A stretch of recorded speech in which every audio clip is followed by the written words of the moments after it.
Once upon a time, in a world woven from starlight and moonbeams, lived a young girl named Elara.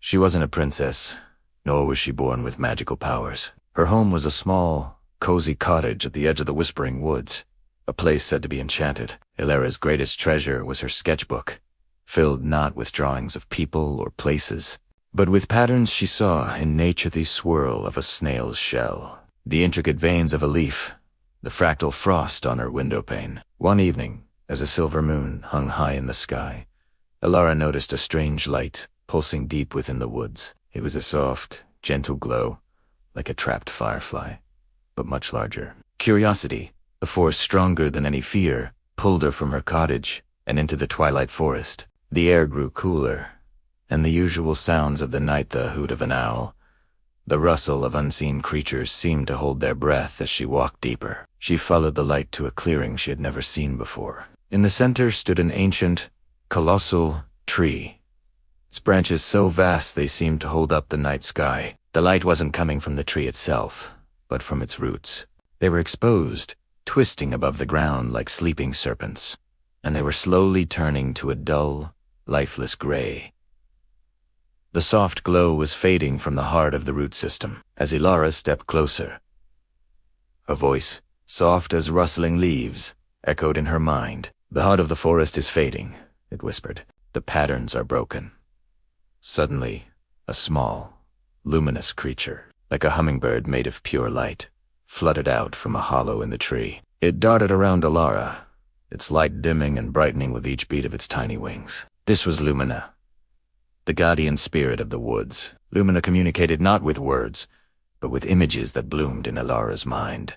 She saw the forest in its glory, a symphony of interconnected patterns. The spiraling growth of ferns mirrored the swirling galaxies above. The branching of rivers matched the veins on a dragonfly's wing. Everything was connected, a beautiful, intricate dance of life. But now, a strange silence was creeping in, a disharmony that was causing the forest's light, its very life force, to wither. The patterns were breaking apart. Elara looked at her sketchbook, then at the fading roots of the great tree. An idea sparked in her heart. She wasn't a magician, but she was an artist. She understood patterns. "I can help," she whispered, her voice barely audible. Lumina seemed to understand, circling her with a hopeful, brighter glow. Elara opened her sketchbook to a blank page. She didn't have magical inks or enchanted quills. All she had was a simple charcoal pencil and her deep love for the forest's beauty. She sat at the base of the great tree and began to draw. She didn't try to create something new. Instead, she drew the connections she had always seen. She drew the spiral of a tiny snail shell and let the line flow outwards, becoming the swirling arms of a distant nebula she'd seen in her father's astronomy books. She drew the branching veins of a fallen leaf, extending the lines until they formed a mighty river system flowing through a valley. With each line she drew, a faint glimmer of light returned to the gray roots. It was a slow, painstaking process. Her fingers grew sore, and the night deepened around her. Doubt crept in. How could her simple drawings mend something so magical? But then she looked at Lumina, who hovered patiently by her side, its light a steady, encouraging beacon. She remembered the feeling of peace she felt when she observed the world's patterns, the sense of belonging to something much larger than herself. Fueled by this memory, she continued. She drew the hexagonal cells of a honeycomb and tessellated them into a field of crystalline flowers. She drew the fractal patterns of frost and watched as shimmering, icy blossoms appeared on the branches above her. She wasn't just copying nature, she was reminding it of itself. She was weaving the broken threads of its song back together with her art. As dawn approached, painting the eastern sky in hues of rose and gold, Elara drew her final line. It was a simple, perfect circle, representing the cycle of day and night, of life and death and rebirth. As the charcoal touched the page, a brilliant wave of light erupted from the heart of the tree. It surged through the roots, turning them from gray back to a rich, vibrant brown. The light traveled up the trunk, into every branch and every leaf, until the entire tree was thrumming with a powerful, silent energy.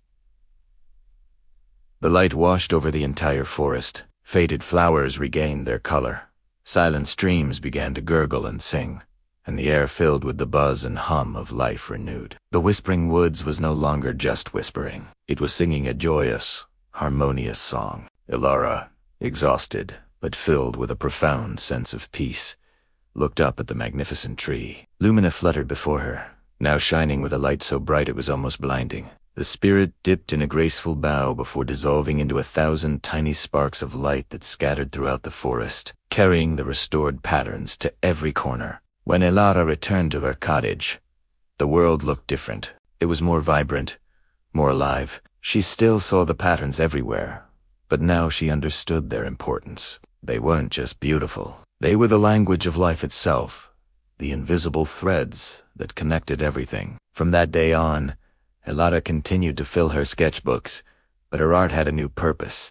She was no longer just an observer. She was a guardian, a keeper of the patterns. Travelers who passed through the woods would often speak of its magical quality, of a feeling of deep harmony that settled in their hearts. They didn't know that this magic was being tended to by a young girl with a charcoal pencil and a sketchbook, who understood that sometimes the most powerful magic isn't about casting spells, but about seeing the beauty that's already there and helping others see it too. And in doing so, Elara found her own place in the grand, beautiful pattern of the world. Thank you so much for watching our story today. If you enjoyed Elara's journey, don't forget to like, subscribe, and hit the notification bell so you won't miss our next animated adventure. We'd love to hear what you thought in the comments below. Until next time, keep looking for the magic in the world around you.